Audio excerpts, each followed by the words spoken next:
Here we are. In God we trust, all others must pay cash. This is by Gene Shepherd. It is the book that inspired A Christmas Story. What it really is Gene Shepherd was a magazine writer. He wrote articles for various magazines, humor magazines, he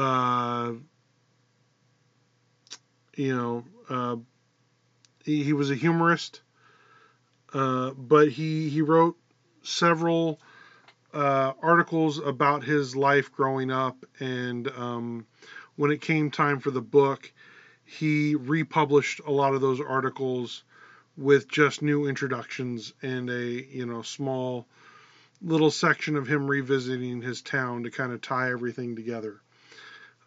This book is technically the inspiration for two movies, Christmas Story and A Christmas Story Story, the sequel to A Christmas Story that came out a couple of years ago. As somebody who isn't all that emotionally attached to the movie, and this doesn't hit that sweet nostalgia spot for me, I really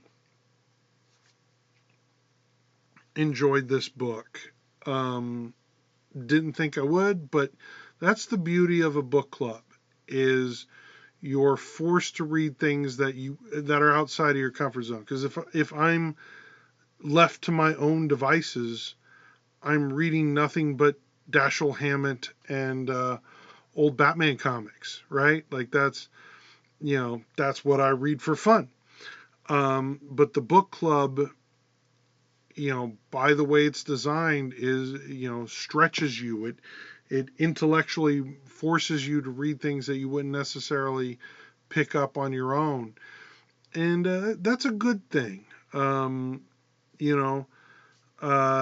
Reading something outside of your comfort zone is a very good thing, because that's how new ideas are introduced to you. With that said, I really enjoyed this. Gene Shepherd.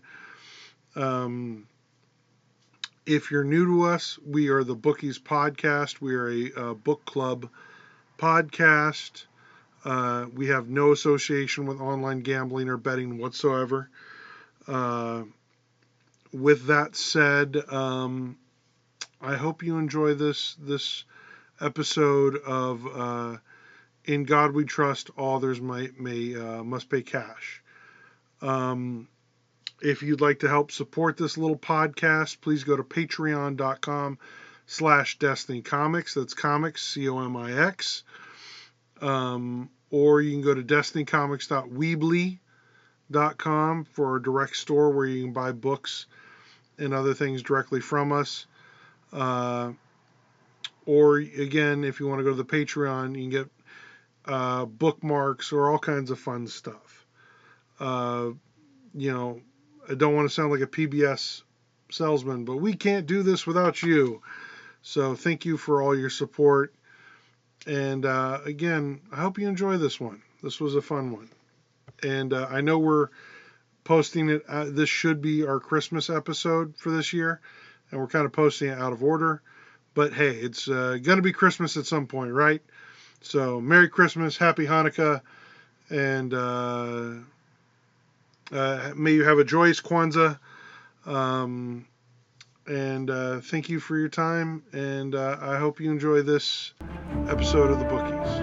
Laugh has been described as a chuckle. Right. The British guy, I know. That one British guy. Well, there's a British teenager. If you feel the need to read it, check it out from the library. I don't Support your local.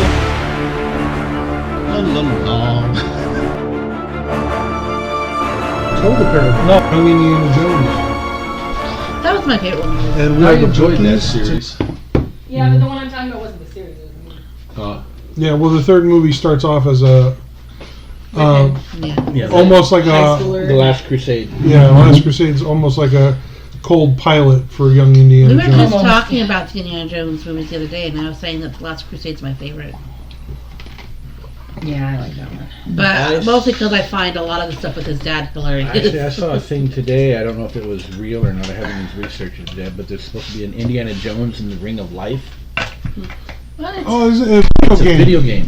Yeah. First, supposedly the first. Is it going to be on the Xbox? I don't know. The Ring of Life? Instead of the Red Ring of Death, it would be the Ring of Life. Can you put that away for me, love? Okay. I think for every Red Ring of Death, Indiana Jones movie gets a life. All right, we are the Bookies. Did you do only for the Oh yeah, soft she's flowing? Yeah. Because that's going to be on there. Mm-hmm. It's okay, we can start again. Yeah, we're fine. Not the first time. Not the first time. And it probably won't be the last, to be honest. Right. All right, we are the Bookies, monthly book club podcast. I'm Brandon Noel. I'm Justin Stallard. Bonnie Stallard. Wayne Abraham. David McFarland. Maylene Noel. And this month we are reading In God We Trust, All Others Must Pay Cash by Gene Shepard. David, this was your book. You want to give a brief synopsis and why we're reading this? It's based off of, actually the Christmas Story, the movie, is based off of this book. And I've been watching A Christmas Story movie ever since it came out in theaters back in the early 80s. And now that we're in a book club, I just figured like, hey, this would possibly be an amusing book for the holiday season. So that's the reason why I chose it. Alright, cool. So you want to get started on some of your favorite moments? I got pages full of it. So I'm not Like- sure Well, we if always you start with guys- whoever suggested, Yeah. so it's your Go turn. ahead. Yeah. I liked how portions of the book follow the movie. I was really expecting the whole book to be based off of it, but Well, he did write the screenplay oh yeah. for the movie, which, yeah, I guess. But yeah. I was thinking that this book was going to be like that, but then I read up on it, and it was short stories that he did during the late 50s and early 60s for Playboy magazine. Yeah. But even then, I kind of expected the same thing. I thought, oh, this is going to be like the book adaptation of the movie. Or Yeah. Right. It has most of if you ever watch A Christmas Story where Ralphie gets his BB gun, all of that is in chapter 2. Right? I just went, what? That's supposed to be at the end of the story. And I like how they gave the actual reason how the dad won the lamp. Oh, yeah. Yeah. And also, you get more backstory behind the lamp, like Yeah. it's the company logo, Yeah. versus just this random leg lamp. Yeah. And I was kind of upset that Scott Fargus wasn't in the book, but Grover Dill was, and it was like a whole line in there. That was like basically right out of the book, and it was in the movie down to like almost down to a letter. If Dill so much as said hi to you, you felt great and warm inside, but most of the time he just punched you in the mouth. That was right out of the book, and I thought it was funny when I read that, and I remember it being in the movie. Yeah. But I really enjoyed just the various parts of how modern life was back then. Some of it was very bleak, especially the auction where people's stuff was being auctioned Oh, away. yeah. But I like the fact how Ralphie's mom warned them. They took their best stuff and just left town and left all the crap there for the tax people, which I thought was amusing. Right. That's my phone. Uh-oh. But anyway, I like the part obviously where obviously the part where Ralphie got his BB gun. Let me see. the decoder pin was a crummy commercial, just like in the movie. I thought that was funny. The fishing in the lake, that was amusing, because like I said, I thought this was gonna be like a whole Christmas story movie. Ended up being like basically his life. I thought, yeah, we'll get to that later. The lamp scene was hilarious. The slide down the mountain was funny when after visiting Santa Claus. It just reminded me of all the memories I had of when I very first watched this movie back when I was a kid. I will say, if you've seen the movie and read the book, like, you can picture a lot of the scenes from the movie. Like, I know exactly what he's talking about, you know. So. Yeah, the bad words and worrying that your mother heard it. But yeah, I remember the fireworks when the guy blew up that firework and it went up right up his shirt. It reminded me of something similar that happened when I was a little kid with my dad, and I miss the days of going to the fireworks stand with Dad and picking out all whatever we could afford. Did they do that in California back then? Yeah. There was fireworks stands everywhere. Because we had to go to Arizona to see the fireworks stands. You couldn't buy them in California when I was a kid. Yeah, when I was little, you could get fireworks, and so I used to go to Mexico with my dad to get fireworks. So with Ralphie and his dad working at the fireworks stand and getting everything that was left over that didn't sell, and they got to take that home and fire it off. Oh man, awesome. that would be freaking awesome. I remember fireworks when I was a kid too. Yeah. It was interesting because when I went to college in Orange County, and in Orange County, at least when I was in college, it was still legal for them to sell fireworks, but not in Riverside County. So there would be certain counties that had fireworks stands and other counties that didn't. But they're right by the ocean, so it's not quite as dangerous as here. The Roman candle exploding in his shirt. That was funny. The penny candy store. I remember going to 7-Eleven when I was a kid, and you could get the Bazooka Joe gums for 3 cents. Wow. 5 cents when I was a kid. 3 cents. I mean, you go in there with a quarter, and you're getting 7 pieces of gum. Or is that 8 by 3? 8 pieces of gum. I mean, if you went in there with $1, man, you're clearing out that basket that they used to have in 7-Eleven. Not anymore. The zebra gums, they just declared bankruptcy. They're going out of business. Oh, Fruit Stripe? Yeah, Fruit Stripe's finally going out.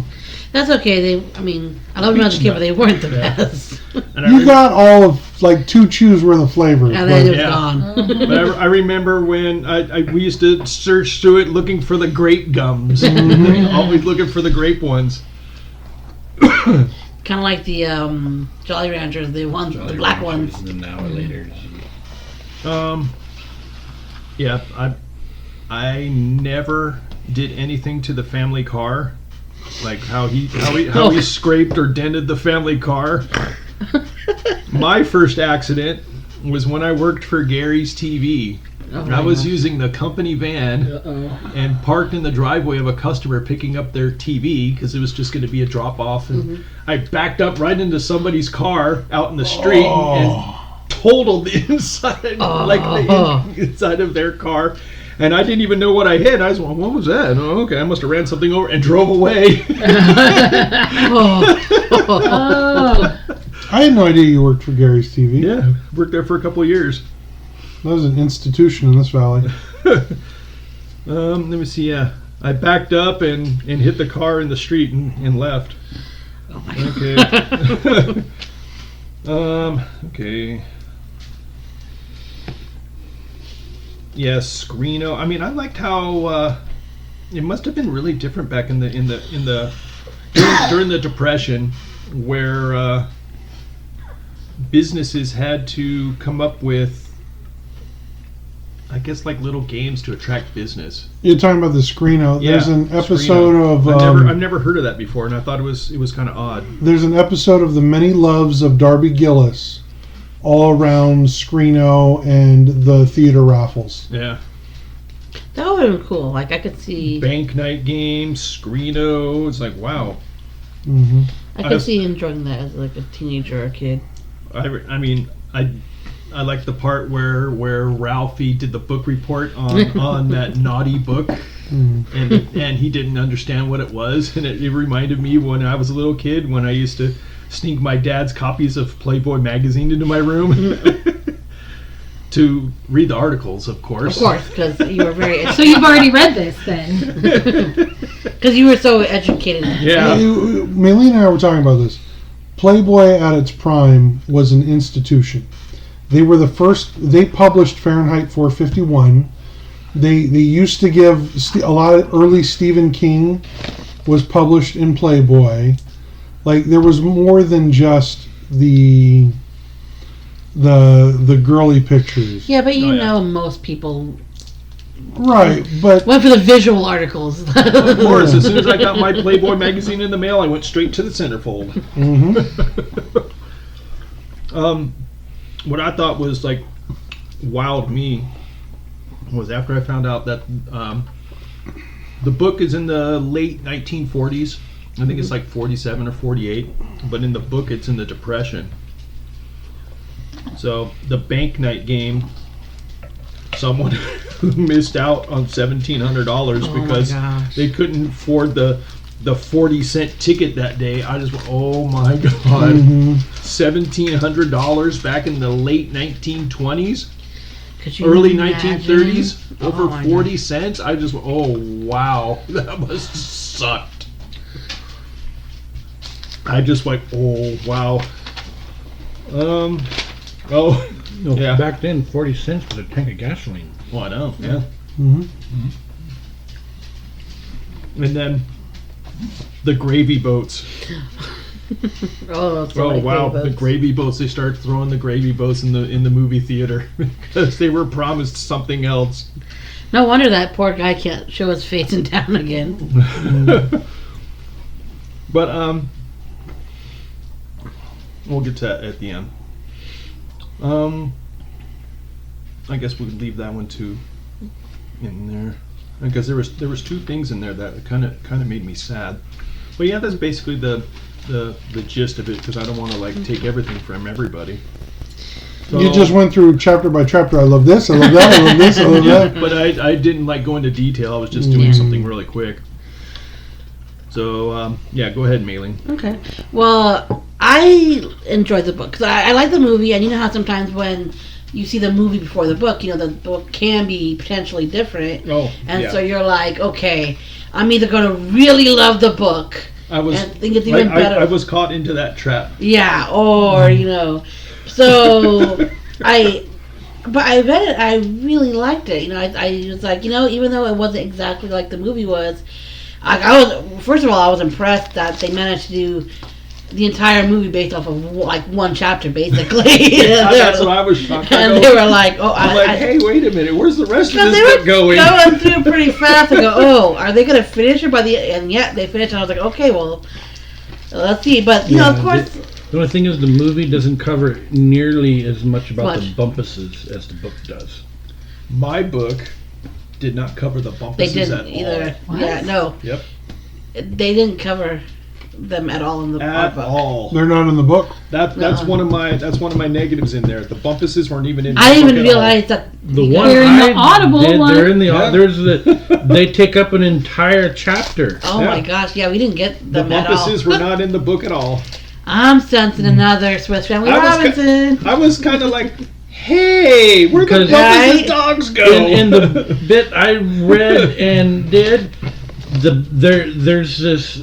Their neighbors, an older couple. The husband passed away, and the little old lady moved out, and so then the bumpuses rented, and they're like hillbilly redneck to the core. Mm-hmm. Came up from Kentucky and had the dogs, and there's this whole war between his dad and the bumpuses. Oh my gosh. And just about the time where the bumpuses and his dad is going to finally get the bumpuses where they deserve it, he wakes up in the middle of the night like, what's wrong? There's something wrong. They'd moved in the middle of the night without anybody noticing. And so you never did find out what he had planned for the bumpuses. Yeah. But it's just this whole chapter of nothing but the Bumpuses and they're the ones that did the dogs got in the house and got the ham. Yeah. You know, basically, I was expecting that from the movie. Yeah. Now, going, man, they already did Christmas and everything. Are they going to get going out for some Chinese turkey too? And that wasn't in there either. Well, it was a ham in the book, though. Yeah. It wasn't a turkey. Yeah. Well, when we I was basing it off the movie because Right. I've seen it every Christmas Right. season for 30, Yeah. 40 years. So when I read the book and I go, okay, where's the Christmas turkey at the Chinese food What place? I was Where's the assuming Bumpus's dogs? was that was just made up for the movie. I thought Yeah. maybe they just made it up like, okay, well, obviously not everything from the book is in the movie, so maybe they Yeah. just added that, you It's know. funny because Dustin and I were talking about that today.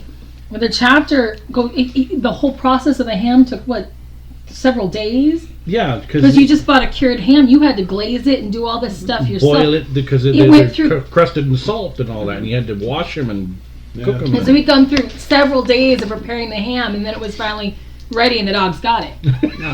The audio version is called A Christmas Story by Gene Shepard. It says unabridged, but it is definitely abridged. It's only the audible It's only like version the 4 chapters. Yeah. is only 3 hours long, 3.5, That's the thing, though.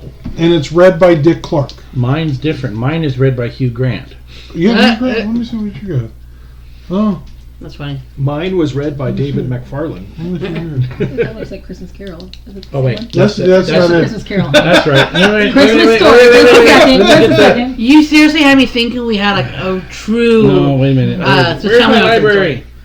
But your key is in the title. A It's- Christmas Story. It's not In That's God not We this book. Trust. Yeah. Because the Christmas story, it basically says, based off of the stories from Mhm. this book. But sorry, sidetrack. Anyway, but I think my favorite, because I had a couple chapters that really stood out. I think one of my favorites was the fireworks Mine is scene. still different. Mine is read by Dick Cavett. Okay, Maylene, again. Again, sorry, I was in the middle of a sentence. Sorry, it happened 3 times to me already tonight. Okay. She's going to snap and kill one of us, and I'm the one who's closest to her. But I love the fireworks scene because yeah. I don't know why the image of it going into the house had me laughing. I was like, because I picture it in my mind, like, okay, on the one hand, that poor guy, you know, the Did you fireworks. go under the porch? Yeah, going under the porch, but on the other hand, oh my gosh, it felt like a Looney Tunes cartoon, like just all the things that were going wrong. And like you said, the guy's shirt at one point. I was like, this is a Looney Tunes episode, like.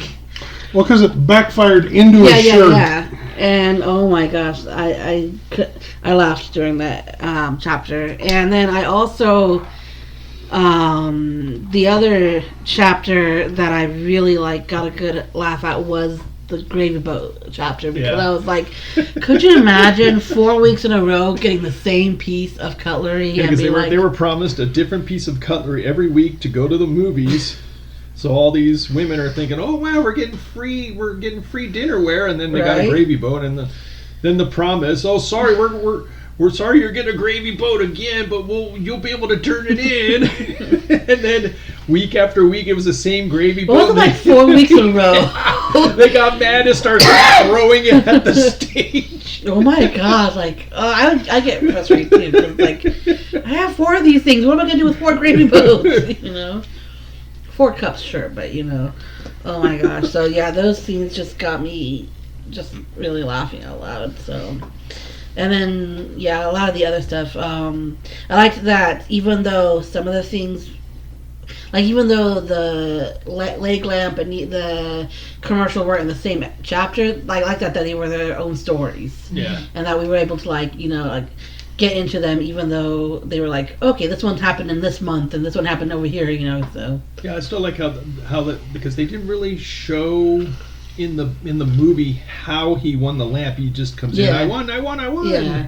So it's And you're nice to know. Well, how'd you win it? Yeah. So I like how they went into a little bit more detail in the book on how and what it was all about. The Yeah. months and months of Yeah. this game. Because they make it in the movie sound like, oh, I just like maybe he answered a question or something, but no, it was like months and months of all those hours spending answering these questions that they had to figure out. So. But I could totally cutting see the pictures and pasting it right. And Yeah, I could totally see why they cut out of the book or out of the movie though, because it wasn't really needed. Yeah, I might have slowed it down. Yeah, I mean, but because you can do more in a But they- book that you can't always do in the movie. I mean, they did say something about it, but it wasn't as nearly as long as the book. Yeah. About him answering questions, and his wife was saying, answering some of the questions. And I remember like the one question they had in the movie was really obscure too. Like, what was the name of the horse or the Lone Ranger's nephew's horse? Nephew's horse. Is like, And she's like, oh, everybody knows that. It's like, he's like, what? I couldn't tell you. It wasn't silver. It was. Well, who knows? It doesn't matter. Okay, Red, your turn. You're right. It is Dick Cavett. Sorry. But my favorite chapter in the book was the Miss Brayfogle in the frightening case of the speckling-throated cuckold, where he's got a crush on his English teacher. He's trying to impress her with his book report, and he finds this dirty book to do a book report on. He has no idea what, because he's like, I know that word. I know that word. And he goes into detail about how he would write his book reports of like, I'll read a chapter, or read a paragraph, and then from the book jacket I can kind of tell what the, So he does this book report on this dirty book, and you get some inserts from the book. It's very old Englishy and Yeah, at first I thought it was going to be like Canterbury Tales or something like that, but it was some book I'd never heard of. So. No. There's a quote, I was trying to find it. I can't remember, because at the beginning of the chapter or the end of the previous chapter, he says something about to the effect of, what happened to the old perverts? What happened to the young perverts? I guess they just become artists. And that kind of hit a little close to home. Why, Brandon? Talks about the first caveman drawing the first dirty picture on the cave wall. It just, as a painter, as an artist, it just hit a little close. And then all of his stories were in Playboy. Yeah. Well, in the first chapter, he even talks about the Abercrombie and Fitch catalog, and he says, a proto-Playboy. I found it. Oh, you found it? What has happened to the old-fashioned dirty old man? Not to mention the old-fashioned dirty young man. The answer is obvious. They are now artists, destined to stand in that great pantheon that stretches back through the mists of time to Euripides, marching forward with Melville and Conrad, Chaucer and Shakespeare. It has been a long, difficult process, but we, in our time, have finally solved the old riddle of the alchemist. Thank you. Okay. I couldn't, it was driving me crazy. But yeah, that whole chapter of, the dirty book, and then getting like, Ralphie, you need to stay after class. Well, yeah, and the teacher, like, where'd you get this book? And there's a whole, because they didn't finish the chapter, but there's a whole basically interrogation of like, where'd you get this book? And he's lying through his teeth, and she's just seeing right through it. I love how he's like, she's keeping me after class. She wants to talk to me. Because he was in love with her. Yeah. It was just as, it's hilarious. I think at one point he tried to say like a kid on the playground gave him the book, and Kid at the candy store. Yeah. If you saw this, found it on the ground in front of the candy store. Yeah, right. Sure he did. Mm-hmm. And in the end, she just basically gives him, don't talk to us about this again. Yeah, go home. Right. I honestly thought it was going to be more trouble, but when he did, I was like, teacher realizes it's going to be more embarrassing for everybody if we drag this out. Because he's like, oh, I got it from my dad's room. Oh, I see. It was mommy's book. So that whole chapter was just hilarious, and I don't like the movie. The movie, for me, is too cynical for a Christmas movie. Loved the book. Absolutely had a blast with the book. I guess you have to have a different type of sense of humor to like the movie, because I absolutely. I know you love it. I know it's one of your favorites. I've watched that movie every year since the movie came out in the movie theater when I very first saw it. I'll say not necessarily, because he and I have a very similar sense of humor, and I love the movie too. It's probably one of my top 10 favorite Christmas movies. I know it's not for everybody, but it's one of mine. But when you're talking, I make him watch it every year. When you're talking Christmas movies, I don't like. I do like Scrooge, but for the most part, I don't like a lot of the cynicism. Like, I'm gonna watch Ernest Saves Christmas. Like, that's it's An Elf. An Elf. Like, it's just a little too cynical. I consider it to be very realistic on a typical suburban family. Oh, it's very realistic. Yeah, it is. I'm not knocking it. He wants escapism for Christmas. Thank you, He Brian. wants the happy, magical Christmas magic. He wants Christmas magic. That's not Christmas magic. Yeah. Oh, that's the opposite of Christmas magic. Exactly. That's why he That's doesn't. called the reality Christmas. And Yeah. that's why I've had enough. I of prefer the, Christmas magic too. I've had enough of the He reality. had his Christmas. magic. He got his BB gun and then shot his face because it ricocheted. It ricocheted off the metal sign. Which it's more clear in the book than Yeah, it it's a is. little more clear in the book than the movie. Yeah. Yeah, because the BB ricochets gets him in the eye, versus in the movie it looks like it's the recoil. The recoil gets him. I do love the, oh no, I shot my eye out after all the movie. Yeah. But I really enjoyed the book, and the thing is, the book is because short stories, but it feels like, you ever watch those Warner Brothers Bugs Bunny movies where they took several of the shorts and then animated new material to make it all flow as one story? Oh, is that kind of like where they're interviewing Bugs Bunny? Yes. Like being a celebrity? I don't recall. The Bugs Bunny movie or Daffy Duck.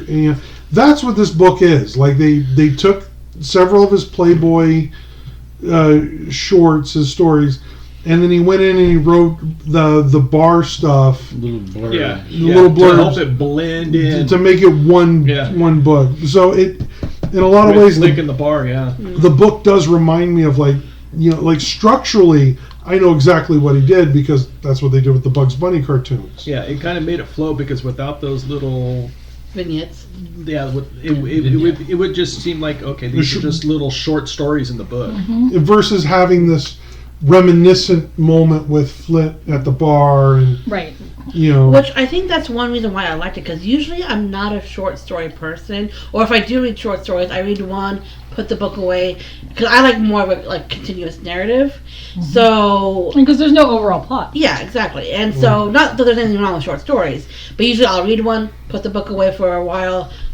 So the fact that there was that one continuous storyline of them at the bar, I was like, okay, this actually makes it a lot better for me. Like, there really wasn't a plot to the movie. It was basically old friends shooting the shit again and drinking beers in a bar. That's all it was. Hey, you remember this? Yeah, I remember that. You remember this? Yeah, I remember that. I had forgotten,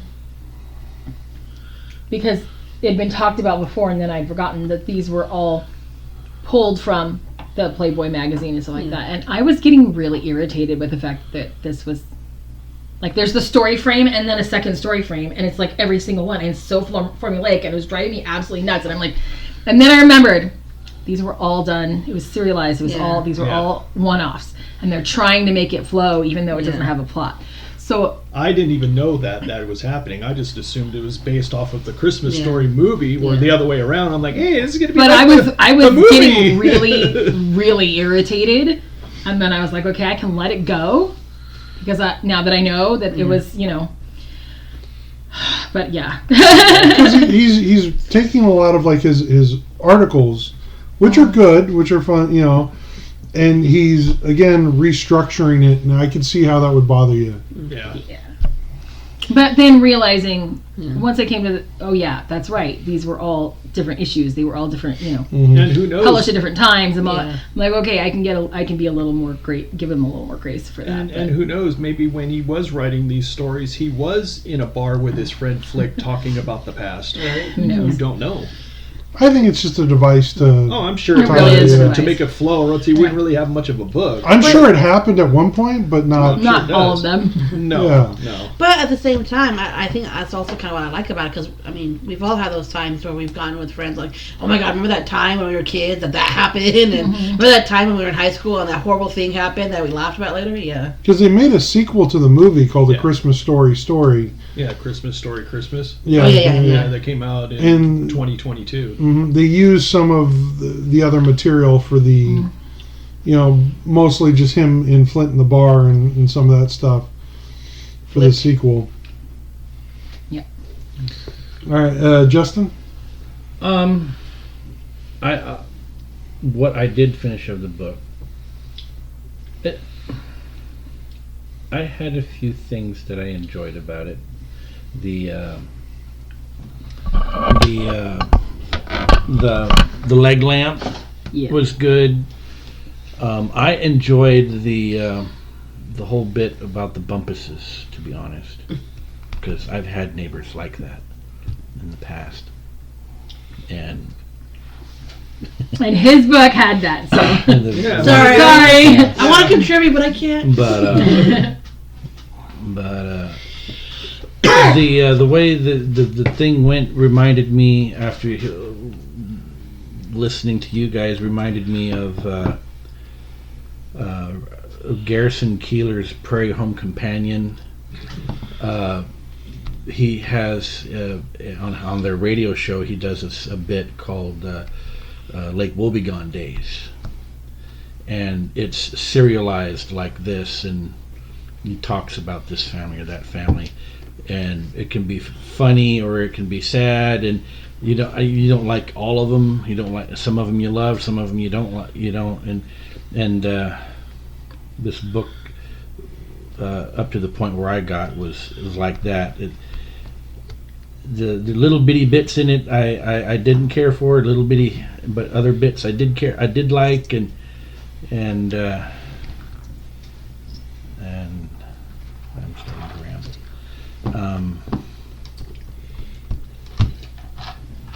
And I'm going blank. Okay. Bonnie, your turn. I'll probably pop in I here a little liked. bit. I also didn't finish, but I really enjoyed the leg lamp, the whole chapter. That's my favorite part of the movie too. There's so much more in the book, so I enjoyed that. And don't do that to You me. used all the glue on purpose. Right? In the book, that argument happens when he's naked. Yeah. Which is Right, because he hilarious. just came out of the shower and just dropped his towel, and he's so upset. Which is so much funnier. It is funnier. And I liked the scene where he went fishing Oh, for the first time. I liked that chapter. There's a quote in here that I found. It's literally one of the only things I found funny. It's not my kind of humor, but I thought I liked this. Everyone is coated within an inch and a half of something called citronella, reputedly a mosquito repellent, but actually a sort of mosquito salad dressing. And I found that hilarious because, we've all had citronella candles and things like that. It's all supposed to keep the mosquitoes away. And he's talking about the millions of mosquitoes. I mean, he over-exaggerates a lot. All fishing stories should have some exaggeration. I think he went over the top in that particular chapter, but it was The reason why it was 7,000 fishermen in this tiny little lake. There's no way. Yeah. Okay. Yeah. Okay, 5 million mosquitoes. I know it feels that way, but it wasn't that many. Actually, I think he said 50 million. Anyway. Well, he's recalling from a kid's point of view. Yes, so. right. I'm saying there was over-exaggeration. There was also an explanation of why he talked like that, because he used to be a DJ on a radio show. Mm-hmm. So that was before TV.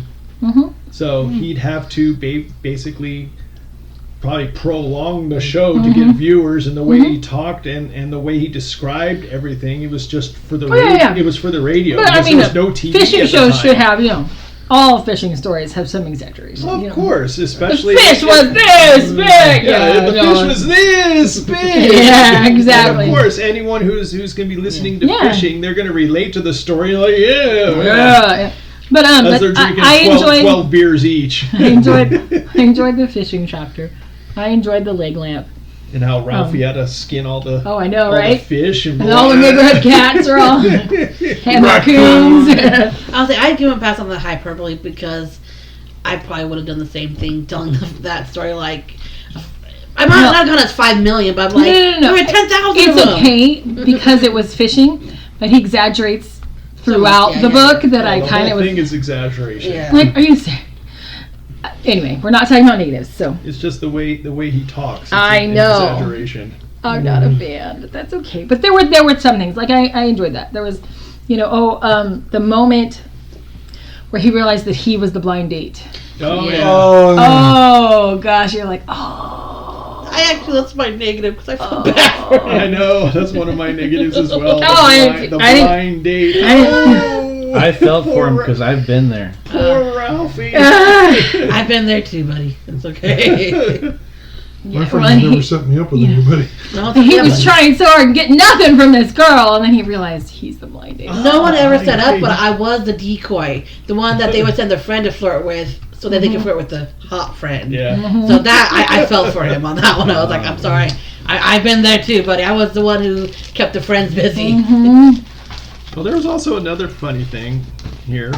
Yeah, go ahead. Was during the parade where a guy flipped up the baton and it hit the power transformer and blew all the power out in town. That's great. I was trying to figure out how that would work. I really. I honestly don't know because Well, if the baton crossed the two poles on Yeah. the transformer, Yeah. Because those batons, I mean, we use They were- plastic batons now, but those were metal batons Yeah. back then. Yeah. Solid. Yeah. They were metal, Mm-hmm. and it landed between a power pole that was providing electricity and the power of the above street power cable for the trolley car. Yeah. that would do it. And it went landed across both those at the same Yeah. That time. would do it. Okay. I twirled with metal batons. Those are no joke. Mm-mm. All right, They're so I'll leave it awesome, at that they're just in dope. case somebody else has something funny. All right, to guys, go add. ahead. I enjoyed the leg lamp chapter because it went into all of the detail. A, that it was a company logo. B, all of the things that he did, Yeah, why it was a leg. Yeah. that he had to go through to actually win it, and it was a big deal, And And everybody thought he was going to get the cash money. All these Yeah. Orange relatives and everybody. Right. Hey, Remember me? That's this. yeah, because yeah. it was like Mm-hmm. you're winning a prize that could be part of the $17,000 jackpot, It was a $50,000. or $50,000, Or other awesome prizes. or other awesome prizes. And It this was an other. another Just think, awesome though, prize. Just think about that amount, though. Back in the early Depression era, Yeah. we're talking the 1920s, 1930s. That Somebody is an winning insane amount of money. $50,000. That's like winning insane. $1 million nowadays. I mean, what would Yeah. If you I play would, your cards right, that could last for years. Yep. Back in the Depression era. I would do wonders with $50,000 now, Yep. and that was almost 100 years ago. Oh my gosh. I Yeah. know. Ow. Yeah. Which is why we don't get more than half of the cultural references. Yeah. We'll get Actually, to that. I got a lot of the references. too. We'll get to that. All right. Dick Tracy, Flash Gordon. I got Except those. there were a number of the cultural references that I got, I figured you would. but Since you're- and since you're there a were Taoist. some that I didn't get, but I was able to Understand what it was. make educated guess Mm-hmm. at what they were referring to. And Yeah, because you have to figure this book was written in 1966. That was 5 years before I was born. Yeah. I was 21 before I was born. it was written 11 years after I was born, but I was born in 55, so I missed the Depression. Right. It took place Mm. in an That era was that was before before my all of us. time, Yes. He's writing about, the author's writing about his childhood Right. as a depression kid. Whereas my depression is seasonal. Yay. Yeah, mine comes around Christmas. So it was I enjoyed that one. I liked the chapter talking about the fireworks. That was lots of fun. One that struck home with me was the decoder ring Yeah. chapter, the orphan egg, because I remember saving up cereal box tops and sending them in and getting a decoder ring, and then the disappointment that all the stuff that you were decoding were commercials for the product that you had to send the box tops in for. It was just garbage. And so I could really identify with that chapter. Drink more Ovaltine. Or buy more Ovaltine. Be sure to drink your Ovaltine. Yes. But Crummy commercial? the decoder the decoder thing I remember getting, it was about, well, it seems that it's probably a little short. It was a cowboy boot, and it had a compass on top of it, so you couldn't get lost. And then the compass rotated sideways, and there was the decoder part of it, and then that opened sideways, allowing you to access the secret compartment, meaning the inside of the boot, that you could scribble a note and put in there and pass notes or whatever, and it was Wow. Very cool. Oh, yeah. You know, And I tell you, sorry. All the crap we really love as kids, and you look at it now and go, I like that crap. well, but one of the things he was talking, because he was talking about mailing the inner seal of the Ovaltine can in, but then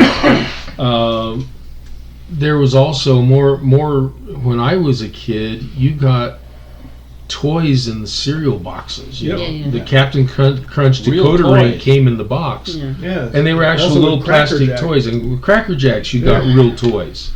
And now Yeah, you for just get years, Cracker cheap Jacks has crap been stickers. Tiny little sticker. stickers or temporary tattoos. No, they don't or do that things anymore. like It's that. just little stickers. In It's the just junk. 90s, Yeah. they switched from the Cracker Jack, because I know I was there. They switched from toys for a brief time to Marvel trading cards. Mhm. And then they never went back to the toys after the trading cards. They went to stupid stickers. Yeah. Mhm. Yes. Yeah. Yeah. But when I was a Cracker kid, it was Jack a and his big dog deal Bingo. to get those Marvel cards. I will say, I feel like if I hadn't seen the movie and I just read that decoder story first, that would have been, I feel, much more devastating for me to read. Right. Because I would like, You knew it was coming. I knew it was coming, but if I read it first, I'd be like, a crummy commercial. I would have been thinking, a crummy commercial? What the heck? He talks about finding the Ovaltine can. Right. to Kicking the pour- can. Yep. Kicking the To pour can. to get actual Ovaltine. They weren't Ovaltine people Yeah. on their block. Yeah. But I enjoyed that one. I enjoyed the book report one because I remember it was third grade, I think it was. We had all of our names up on a board, and every time we read a book and we turned in a report to the teacher, then we got a little piece of construction paper folded in half so it looked like a book with the name of the book on it stuck after our name. And And you I- had the long list of books, yeah. And like him, I figured out I could take the book and I could read the blurbs on the cover and write a better book report than most of my Body looks most so of my scandalized classmates. right now. My dad, the fastest reader I know, a former teacher. I'm shocked and stunned. That's when I was a third grade student. You need to lay down for a moment, Bonnie. I'll be okay. I think. I don't think But that's I was there, and well, ever since I was about first or second grade, we lived like a block and a half from the library, and I had my own library card. And I was going in there, and I would check out 5 books, and 2-3 days later turn those in, because 5 was all you could check out as a kid, and get 5 more. And I would go through the books rapidly like that. But you know, this was my chance to be number 1. And you cheated. I did. Oh, I cheated, gosh. and I was like 8 books ahead of everybody else, and then I got a guilty conscience, so I went back and read all of them. Okay, I'm a little. The son of a preacher couldn't. Okay. So I could identify with that chapter and a whole lot. Oh my gosh. Out of everyone here, you were like second to last. I would have guessed would have done that. When he went back and read them. I know. I love you, Daddy. Which is a good thing I'm a rapid reader. Oh, yeah. Did you stay ahead after that anyway? Actually, I did. Of course you did. You're a good reader. But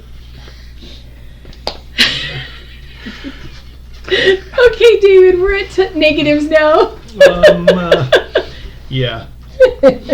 This book was very, very wordy. Wordy is an understatement. It was Yeah, I think you just exaggerated. Yeah, it was very wordy. Under exaggerating. Understatement is opposite of exaggeration. Yes, it was. Dude's getting paid by the word. Oh yeah, most definitely. And Absolutely, you can because- tell. Yeah. See what Dickens, you get paper a word. That's part of why. So many long words that aren't necessary to tell your Pulchritude. story. But yeah, I mean, with that, but after I read that most of these stories were also on the radio, I understood why he did it. It was kind of his version of comedy. Yeah. So I could, The one thing though, but it was very bad. did people even know what some of these words meant back then? No, I don't think so. You know? And He's showing off. Yeah. Yeah, he was. college level words. I mean, it was. I think it was mainly. I mean, I have a stories wide that vocabulary, but were- there were some words I was like, what? I think these stories were translated from, or not translated, transferred over from his radio stories. Well, they were specifically were the ones that were printed in Yeah. the magazine, though. Yeah. So That's true, because I do feel like there are appropriate places for big words like this, but I feel like that's usually like he overdid it in in every yeah. single story. Yeah. Just taking a short story in and of itself, he overdid it in all of them. Like these are Too short much stories. exaggeration, These aren't too many- doctoral theses, that you- Right? Yeah, like You know. the wording. I just, Yeah, but I if just you're reading it 1 chapter a month with your, chapter a month. Yeah, with yeah, your based off of Playboy subscription, I don't think when it first came out would have been too bad. No, But all those words. I think Are it you was just gonna the style. Are you gonna read an article that has that many big words in it where you could be looking at the lady's boobs? I read the comics. Okay, see? Fair enough. I just think it was just his saying. way of writing, and I just took it that way. Even though I'm like, this kind of sucks. I wish he would have wrote a little bit differently. Yeah. And also another thing was it was extremely outdated. I mean, the majority of the references I just didn't get. I mean, I'd say probably 75%. Like the entertainment things, Howdy Doody and Flash Gordon and stuff like that, I got. Yeah. The stuff that But was even familiar like, now. but even like some of like the food and drink and like normal household things like cleaners and soaps and things. Yeah. None of like so much of that doesn't exist anymore. Yeah. I had no idea. If he wasn't saying that he was talking about laundry soap, I wouldn't know it was laundry soap. You know what I mean? Like it was just. I think it's probably because of the date of this book. I mean, I'm pretty sure if this book was written 66 and we're in 1967, we'd understand it. Right. But this book is pushing 60 years old. and the time frame it was written for is almost 100 years. So there's one paragraph I remember talking about the book, review, whatever, talking about the big words he was using. There's this one part where he says, "What is a book review but merely an overblown book report? And we all half suspect that, like our book reports of our dim past, the book reviewers rarely bother actually to read the books." And right here is where it starts to get wordy for me. "We instinctively admire their suave fakery, their artful dodging, their extensive self-congratulatory phraseology, their mellifluous padding." I'm like, that feels like mellifluous padding, if you ask me. Seriously. Sorry, yes. That reminded me of that sentence. So yes. Yeah, but another thing I didn't really like about it was the Bumpus's dogs were not in my book. Yeah. Not at all. You'll have to listen to Justin's, I guess. Yeah. At least that chapter. And then one thing that made me sad was that Schwartz died in the war. Yeah, he died. That kind of caught me off. Yeah, he went MIA flying his plane over in Italy somewhere. Gosh. So I don't think he would have. I don't think Gene Shepard would have made up a story like that. I think it was probably real. I'm sure. Yeah. Mm-hmm. Oh God, the dropping the platter when the lady was holding on to it. It was definitely very, very wordy and very out of date. There was that one part where he was talking about like modern art. I just went, "Oh my God!" Pop art was. He was trying to get the girl. He was trying to get in her pants. It was just. It was absolutely. I'm like, "Oh my God, this is horrible!" But I could see it with it being the '60s and the hippie culture. And the funny thing is that was the starter to the leg lamp chapter, which we all loved so much. Yeah. Yeah. Well, because that was the. And I followed all that. I followed it too. Well, I had hoped so, studying art so much and art history, but yeah, he was trying to sound so good and yeah. But the one thing that I didn't like at all, and it kind of made me a little bit upset, was how they used to do taxes back then, wherein a tax assessor would come to your house and basically charge you tax based off of your possessions that you already have, that you already bought. So they're going to be looking at you. "Oh wow, you're rich because you got that new table." Mm-hmm. It's like, well, what if it was a gift? They don't care. No. It wasn't on your assessor list last year, so now you're getting taxed on it. Yeah. So you see all these people hiding all their possessions, so the tax assessor couldn't tax you on it, and then the dude was searching your freaking house. It's like, holy crap! Total violation of your privacy. Fourth Amendment right there of search and seizure just to try to get some money out of you. And then on top of it, it was most likely one of your neighborhood people that were doing the tax assessing on you. Right. Basically throwing you under the bus. What if they didn't like you? I know. To start with, And they're going to remember, "Oh yeah, I remember you got this, I remember you got that," and throw you under the bus. Yeah. And then I just thought it was also sad that even though Ralphie told the neighbor that, "Oh hey, the tax assessors are coming," it's just the thought that they had to run away in the middle of the night to avoid that in the first place. Yeah. That's just crazy. Mm-hmm. Yeah. I thought it was sad. I mean, to the point where they're leaving some stuff behind just to make it look like they weren't home and then the assessors were getting something. But I would hate to be those sheriffs and deputies back then, because they had to enforce that. They had to basically ruin somebody's life over money. Yeah. Mm-hmm. And I tried to look up like when did they stop that, but I really couldn't find any references. And it reminds me of like old movies in the 30s where people are coming to the auctions. Oh yeah. And I mean, down to the point where they're auctioning the family Bible off. That's just like that feels That's petty. pathetic. Mm-hmm. I mean that's why I'm kind of glad that bankruptcy court does exist, because at least you I mean, yeah, it's embarrassing that you don't have any money and you have to start over, but at least you're gonna have your dignity with your family heirlooms instead of selling it to some stranger for 30 cents Yeah. just to pay for a freaking bill. Yeah. But yeah, other than what I said, that's basically the only thing I really didn't like about the book. Mhm. It was definitely outdated, very outdated. I wasn't expecting that.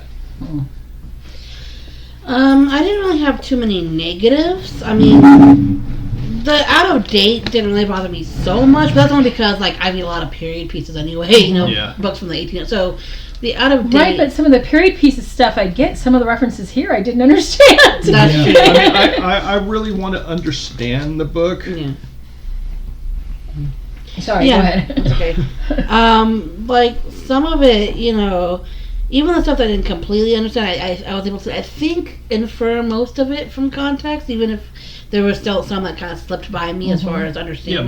most of it was I couldn't figure You out. know. That was the 25%. Yeah, right. But I don't know. I think, with the exception of the lengthy like language, and the only things that I didn't care for were things that mostly just made me sad. Like, Schwartz died. Oh, Yeah. that's sad. I was like, whoa, that Yeah, no, I mean, hit home. Because Me- I like Schwartz. yeah, it happened, but at the same time, it's like, oh, you know, this is my fiction. He was the one with the language. Listen, smart ass. Right. You know, so yeah, it's not so much that I hated anything particularly, just, you know, like, or like when I found out, oh no, Ralphie was the, you know, the decoy on the Yeah. date, you know, like, Oh. And oh. you didn't realize it He until was the the end. blind date. Oh! It's like, oh, high school flashbacks. It's like, that was my Vietnam, you know. But yeah, I think I had just way more likes than I had dislikes. So I think the only thing that caught me was, you know, because I was reading it in large chunks. So I was reading I think I was trying to read 50 pages a day, and so the excessive word just got tedious after a while. I'm like, okay, I need to put this down for a while, you know. I actually blazed right through it. Oh yeah. Yeah, because I sat in Del Taco and was just reading it and going up and getting a free soda refill and heading back to my seat because I was the only one in there for hours on end. And before I knew it, well, the book's gone. done. And then I'm going, where's the Bumpus' dogs? They never showed up. It's like, where'd they go? I think. Oh, you know what? That is one thing. It's like I wish that if you're gonna have the Bumpus' dogs in there, have them in every version. Yeah, you and know? then Yeah. the Chinese turkey where Right. where they were making fun of the Chinese people of their accent. Only reason why I'm okay with that is because I guess it just sounds like it wasn't in every, you know. I don't know. So- it was just I was But the sounds of disappointed it on that anyway. one. But anyway, go ahead. There's a quote from Dave Stevens, the creator of The Rocketeer, who said, "I was nostalgia from my grandparents' childhood." Oh, I get nostalgic for. Yeah, and this kind of, you know, like I really liked the book. Like, I don't really have much to complain about here. It hits a lot of notes that I like, the early Americana, anytime you have a text that name checks Little Orphan Annie, Dick Tracy, Flash Gordon, all that stuff. That's, I love all that Black stuff. Bart. Black Bart. I'm not a big Western guy, so some of the Westerns was lost on me. But not liking the movie, really enjoyed the book. That's basically, my only complaint is, the text can be a little wordy, but also if it's the magazine, he's getting paid per word. Oh yeah, most definitely. And Playboy paid better than any other magazine publisher at the time. Stephen King talked about, whereas most magazines would pay you $400 for a article or something of substance, Playboy would usually pay like $2,000 to $3,000. Oh wow. So Playboy did pay more than at least according to Stephen King's On Writing book. But yeah, I liked it. It's a collection of nostalgia that it's not my nostalgia, it's my grandparents' nostalgia. No, most definitely. I'm sure if my grandma was still alive, she'd be like, "Oh yeah, I remember that. I remember that. I remember that." Probably my dad too, maybe. And talking about the Christmas store window with Amos and Andy and all that kind of stuff. I remember growing up. Westmoreland, where I lived, was a tiny town, but we would drive 7 miles to Brawley, and they had the Woolworths and some of the other stores, and the stores all decorated their windows for Christmas, and that was a thing that you did. You would go drive over there and walk down the downtown area and look at all the decorated windows of all the stores. Mm-hmm. It's like when you first go into Disneyland. Oh yeah. And there's that circle drive, and then there's that big store on your left, and it will have It's all the different dioramas in it, moving figures and and they're stuff. and they've got little Little strings and animatronics motors and and stuff, stuff, so yeah. that they have action to them. That's the way the Christmas windows were decorated, so that they had the same type of thing, and so they were little scenes that had moving parts to it, and that was a big part of Christmas when I was a kid, was going and looking at the store windows and the decorations that they did. Mm-hmm. So yeah, my only complaint is TNT doesn't need to run this 24 hours on Christmas Day. Watch sit there and watch every channel. episode. I'll watch it every year. I'll just let it go on repeat all day. You don't need to watch it for 24 hours straight. Why not? It's Christmas. It's TNT. Come on, TNT. That's probably my only complaint. But TNT is the best network for all those fireworks. But that complaint is not about the book, that's about the movie. I know. That's all I got. Okay. So Justin, there's it's your nothing turn. bad about the book. I loved it. So I was doing a little bit of research just now, and the book was originally written in '66, but they did a reprint, Yes, they did. There was Of- a reprint.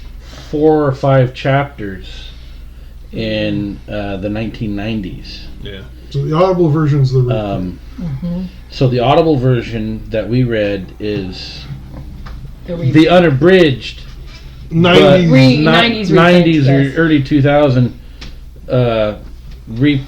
Reprint, Maybe- which apparently has the dogs that you wanted. Yeah, because With a I ham, was it's also not a looking turkey, for. it's a ham. I was trying to find the chapter with the dogs, and I can't find any mention of the Bumpuses. Not, No, Not in the that book. one. not in this Yeah. book. But in the But in the version, Audible version that I have, Remember, the Audible version is called The Complete Right, Christmas but Story. when we looked up the Audible version of this book, that is the only thing that showed up. Oh, I understand. When Yeah. you typed in that But title. Yeah. apparently, there's a different. They added a chapter for They that added a chapter 1990s for the edition that new our Audible edition. version is based on. Yeah. So, So, And they took that from the movie. and they That yeah.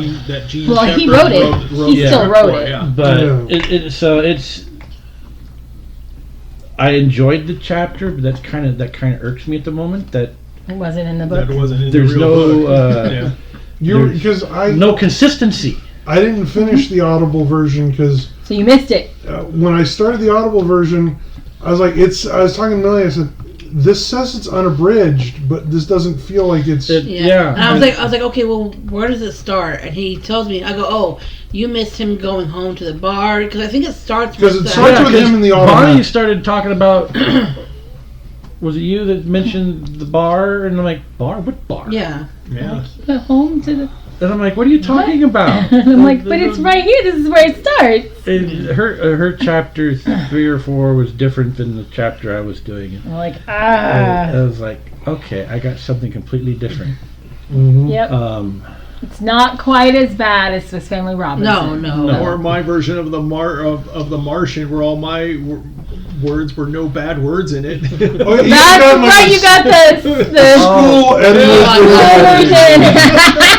school Which took so much of the fun out of that. I know there was a lot of bad words in it.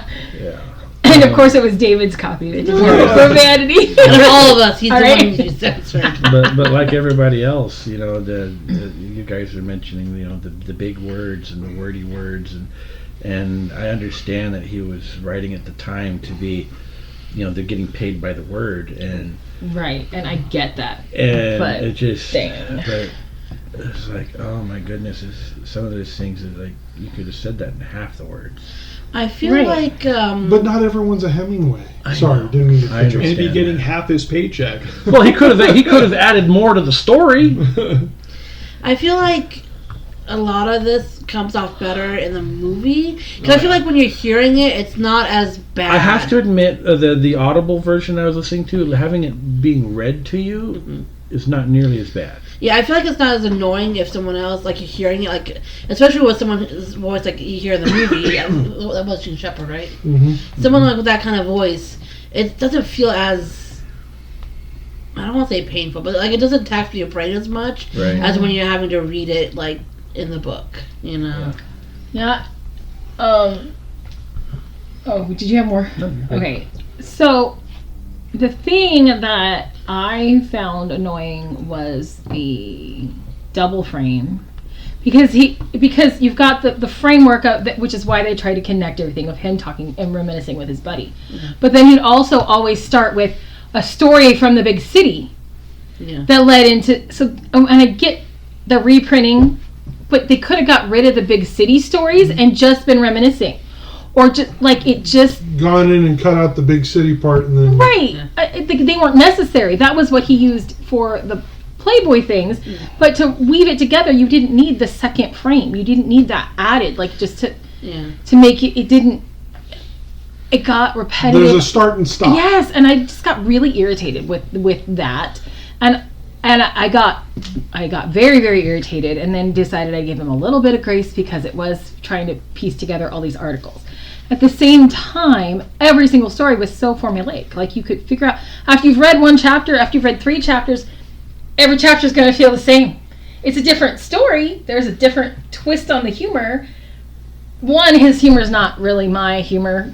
Most of it, it's a little more misogynistic, and they were written for Playboy, so they were written for dudes. I get it. The technical genre is called men's fiction. Yeah, it's and so it's It's not. noticeable. So it's it's noticeable. It's not my cup I'm of sorry, tea. but as one of 2 women in this group, It's noticeable. So I Definitely. there's a lot of things I didn't appreciate. Especially his wording on faggots and homosexuals. Yeah. I just went, whoa, Yeah, that's he's wording got- there. he- That's not politically correct. No. That's something you chose to it's say. not. That's dated. Oh, that's very dated. And then we talked about the stuff that's dated, but it just and it was like, okay, so this is something like this is gonna happen, then something like this, and something like this, and something like this, and then we're gonna move on to the next little vignette, and so we got all these big words, we've got this same gimmicks that he uses over and over again, and after a while, it's just like, oh, okay, I can read more. Like, oh yay, the leg lamp chapter. I was looking forward to that. Oh, that was fun. I enjoyed that. But there was not. I didn't laugh at any point. Did I go? No. His humor is not my humor. I appreciated every now and again a word or phrase. Not generally a word. Most of his words were removed, but a phrase or two every now and again were good. But his writing style, the way he does it, it's just not my thing.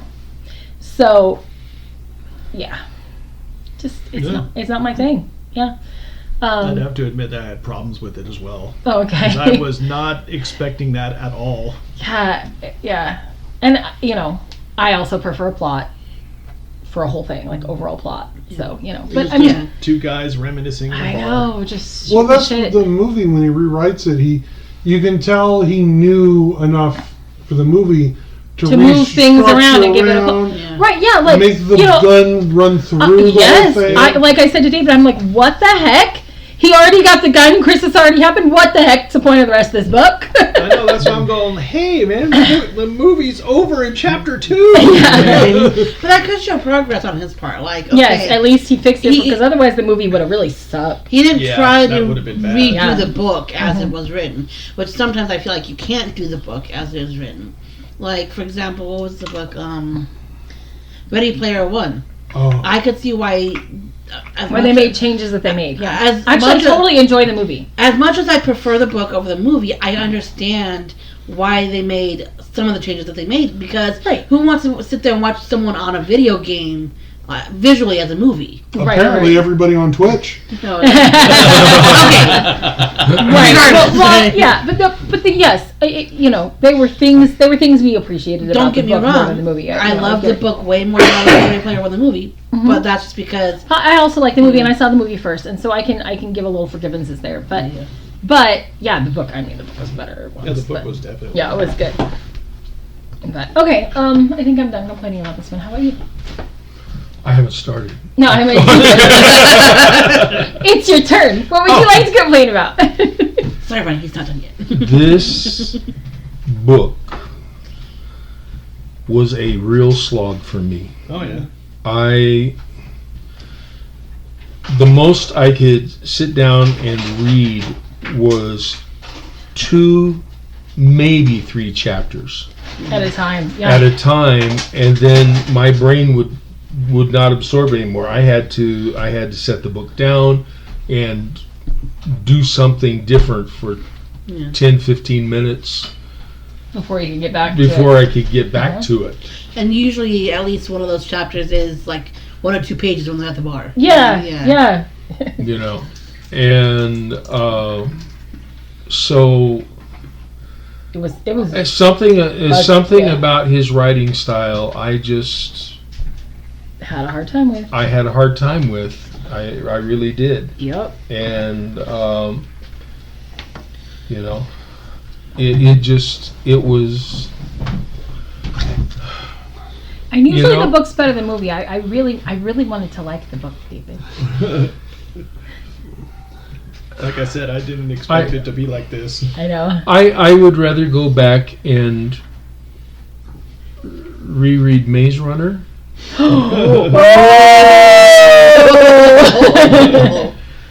That one was less troublesome of a read than this was. Wow. Mark the date and time. Wow. Yeah. I just... Was it the start and stop? Did that just throw you too, or Stop writing style is. Right, it's just hard. the overall writing style. I couldn't get into it. So it's like I spent the last 2 days trying to get this finished, sitting in Panera. Because they had a nice comfortable bench seat, and Fill up his caffeine. one of these days we're gonna get a sponsor. Brought to you by Panera Bread. I'm emailing people. But so Brought to you by Del Taco. Yeah. Oh, by the way, for all those listening, we judge our basis off of good or bad off of the Maze Runner. You haven't listened to the Maze Runner podcast. Just in case you aren't sure. it has do high so. numbers because I think every once in a while we bring it up and people go back and Like, how what bad was was wrong it? with Maze Runner? we score everything on a scale of Maze Runner to 10. Yeah, right? Okay, so thereabouts. Yeah. for Wayne, your new judgment is in God we trust, always pay cash to 10. Maze Runner at a 0.5. Yeah. But like I did say earlier, there were some parts of it that I enjoyed. I found the tax assessor chapter very depressing. Oh yeah, most definitely. That was just disturbing. Now that was, you know, a historical look at the way things were done back then at that period of time. But that doesn't make it any less depressing. No, I mean, could you imagine? Oh, great! Brad and I have to now come into Bonnie's house and say, "Okay, we're going to assess everything in your house," and that's not going to kill that friendship at all, is it? No, not at all. Are you going to make it out of the house? Right? What? We haven't seen Maylene. I don't know. Is she part Ever of since she took that assessor's job. She said she was coming over, but she never got here. And it's like I own things that are sentimental value, but financially are shit. So for Right. somebody else to come in and evaluate my stuff, Right. Yeah. Yeah. I'm just wondering when that ended. I don't know. It's probably when Social Security came in. Maybe, I don't know. Back in the 1930s, I'm thinking. Maybe. All right. But anyways, Yeah. Anything else? Any added thoughts? Any? Besides me having a little bit of trouble reading the book, I did not expect the book to be this way, and I'm very sorry for that. It's okay. I gave the book a I tried, 6.5 out of 10. That's actually pretty low for one of your ratings, Yeah. especially for a book you For a selected. book- Yeah. I didn't know it was going to be like that, but Yeah. yeah, it was definitely. We all have one. We all have at least Oh, yeah. one. yeah, I really enjoyed it. I enjoyed the book more than the movie. I love the movie. I will say I enjoyed it a lot. No, I'd rather watch the movie. I think I'd rather watch the movie as well. I absolutely would rather watch the movie. Not to disparage the book at all, but I would give it probably either a 6.5 or a 7 because it's like, most of it was just because there were also moments of, okay, this is rough to get through this story. I didn't particularly care for this story, but I feel like it was well balanced with stories like the Lake Lamp story, where I was like, or the fireworks story where I laughed a lot. So, Yeah, I think 6.5 is fair. Justin, final thoughts, score of the book. I would. Dave's gonna. No, because I didn't draw from that's right. just keep it score. I would say about a 6.5. Oh, I'd give it like a 4 or 5 myself. For me, but- I don't love it. I don't hate it. It just is. A neutral. Yeah. Neutral, yeah.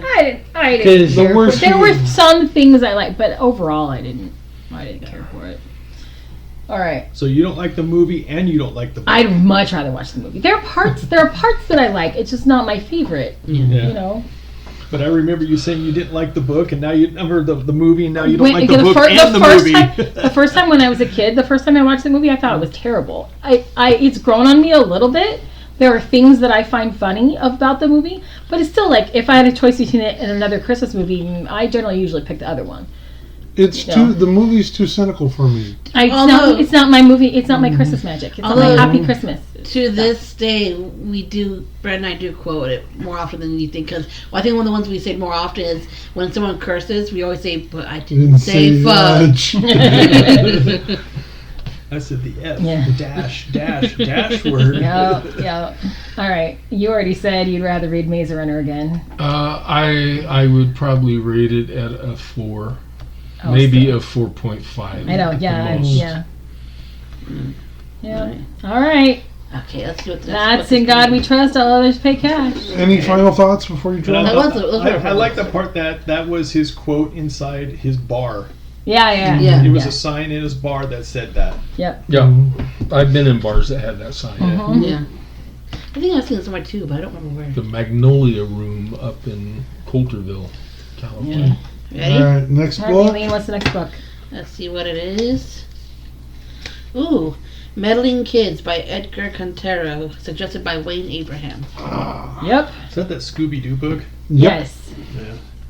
Wayne got me a copy, but I was in the middle of a Scooby-Doo project of my own, so I didn't read it because I didn't want to be influenced. Well, now you Right. gotta read it. I got you a copy. Yep, And you I bought me. have your copy. You have my copy. All right, on so the that's book. the next book. I'll have to buy a copy. Meddling Kids.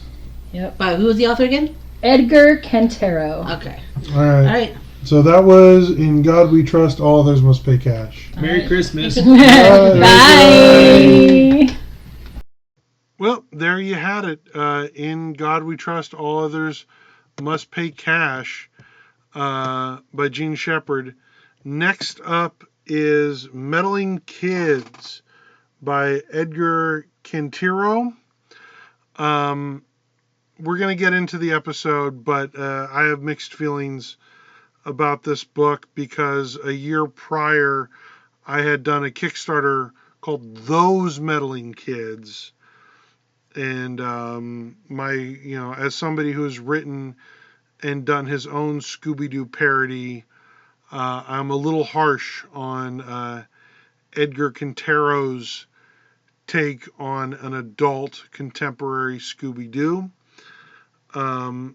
For all intents and purposes, that's what it is. It is him mashing up Scooby-Doo with H.P. Lovecraft and horror mythos.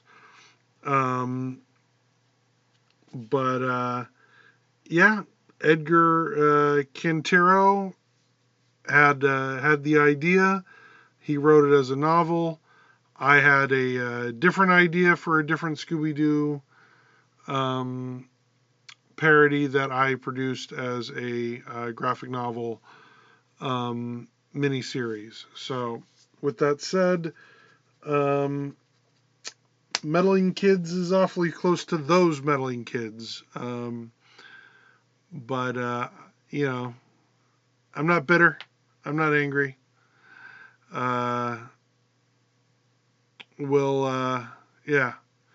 Meddling Kids by Edgar Quintero. Next episode. See you guys next time. Same book channel, same book time.